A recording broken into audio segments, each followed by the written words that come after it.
গন্ডগোল গন্ডগোল, অনেক বড় গন্ডগোল রে বাচ্চু। ডক্টর তরফদারের ওই অ্যাসিস্ট্যান্ট রাজেনের কাজ গো এটা। আমিও তো তাই ভাবছি রে, কিন্তু রাজেনের কাছে তো তরফদারের গবেষণার খাতাটাই নেই। তার আগেই ওকে তাড়িয়ে দিয়েছিল। ও চুরি করলে তো পুরো খাতাটাই চুরি করত। শেষ 3টে পেজ চুরি করে ওর কি লাভ? ঠিক ঠিক বলেছো বাটুলদা। তাহলে 11 বছর আগের হাতের লেখা আর এখনকার লেখা দেখলে বোঝা যায় বাটুলদা? সেটা হ্যান্ডরাইটিং এক্সপার্টকে দেখালেই বোঝা যাবে। তার মানে চোর বিষয়টা নিশ্চিত হয়ে ডক্টর তরফদারকে ফাঁদে ফেলেছে। তার মানে চোর নিজের হাতে গবেষণাপত্রটা লিখেছে, আর সেটা লেখা সম্ভব একমাত্র যদি ডক্টর তরফদারের গবেষণাপত্রটা চোরের কাছে থাকে তবেই। শুধু শেষ 3টে পৃষ্ঠা লেখা বাকি ছিল, তাই চোর শুধু শেষ 3টে পৃষ্ঠাই চুরি করেছে। Yes Bachchu, yes. তার মানে এমন কেউ যে 11 বছর আগে এই গবেষণাপত্রটি যখন প্রথমবার লিখেছিলেন ডক্টর তরফদার, তখন সে ডক্টর তরফদারের সঙ্গেই ছিল। তবে শেষ পর্যন্ত তরফদারের সঙ্গে থাকতে পারেনি, তাই শেষ 3টে পৃষ্ঠা নকল করতে পারেনি। তারপরে তুই ইঁদুরেই ওই প্রথম গবেষণার খাতাটা নষ্ট করে দিয়েছিল। তারপর ডক্টর তরফদার আবার করে লিখলেন। চোর সেটা খবর পেল এবং ওর প্রয়োজনীয় শেষ 3টে পৃষ্ঠা চুরি করলো। কিন্তু মানুষ ওর কথা বিশ্বাস করবে? বিশ্বাস অবিশ্বাস পরের কথা। ওই চোরের উদ্দেশ্য অন্য। ভাবতো ওই গবেষণার সমস্ত তথ্য অন্য কারোর হাতে গেলে এর থেকে কত কিছু করা সম্ভব, কত মূল্য ওই গবেষণাপত্রটির। মনের চিকিৎসা করবার জন্য কত ওষুধপত্র তৈরি হতে পারে ওই গবেষণার সূত্র ধরে, যার সব ফল ভোগ করবে ওই চোর। আর ডক্টর তরফদারের এটা প্রমাণ করতেই সময় লেগে যাবে যে ওই রিসার্চের আসল মাথা ওই। কি ট্র্যাজেডি ভাবো তো। তার উপর আবার ভ্যানিশও হয়ে যেতে পারে। Right, vanish.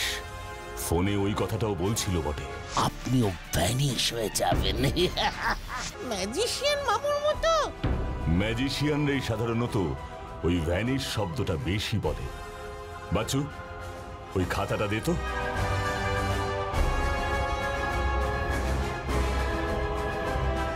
ম্যাজিশিয়ান তারক রে।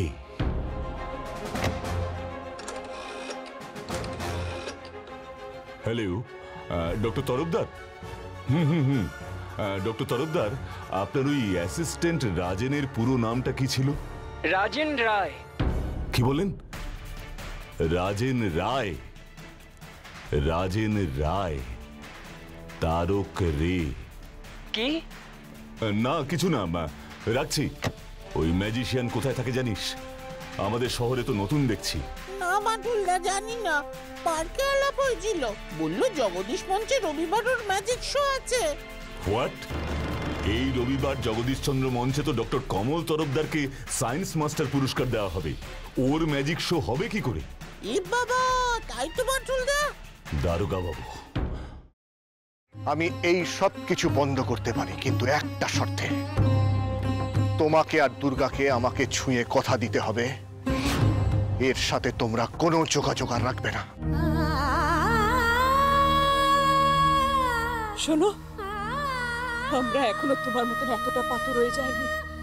তোমাকে ছুঁয়ে আমি এত বড় কথাটা। এটাই আমার শেষ কথা তোমাকে। দাদা ভাই, পুতুলটা না দিয়ে এসেছি। আস্তে, একেবারে বজরংবলী আন্টির হাতে দিয়েছো তো? না, আমরা তো দরজা দিয়ে গড়িয়ে দিয়েছি। ঘরে তো ঠাম্মু ছিল, তাই ঢুকতে পারিনি। মা ঘরে ছিল? এ বাবা, যদি মার হাতে পড়ে তাহলে তো মুশকিল। ওনার কোনো সর্দারজির সাথে পরিচয় ছিল? সর্দারজি? না। ঠিক আছে, আমি তাও বলবো আপনারা একটু ঠান্ডা মাথায় ভাবুন। আসলে আমার জানাটা খুব দরকার। আমি তাহলে আসি, কিছু মনে পড়লে আমাকে অবশ্যই জানাবেন। আচ্ছা।